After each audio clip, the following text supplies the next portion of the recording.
À chaque libération, la question se pose: pourquoi, contre quoi ou contre qui ont-ils retrouvé la liberté? Officiellement, la doctrine française est claire et sans exception.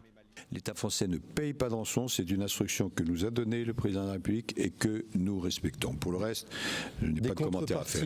Pas de rançon pour ne pas financer ses ennemis terroristes et pour ne pas inciter à la prise d'otages. Pourtant, quelques heures à peine après la libération des 4 otages d'Arlit, les questions ressurgissent. Selon une enquête du New York Times, 40 millions de dollars auraient été versés à Al-Qaïda au Maghreb islamique. L'enquête l'affirme depuis 2008.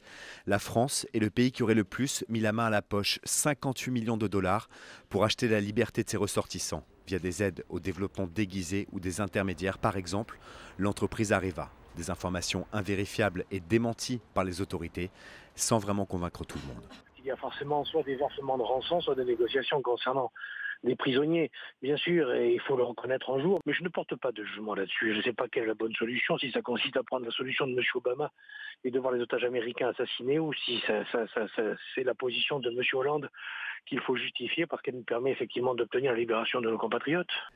En matière de négociation, l'argent ne fait pas tout. Selon plusieurs sources, la liberté de Serge Lazarevic aurait été échangée contre celle de 2 militants d'Al-Qaïda au Maghreb islamique qui avaient participé à son enlèvement.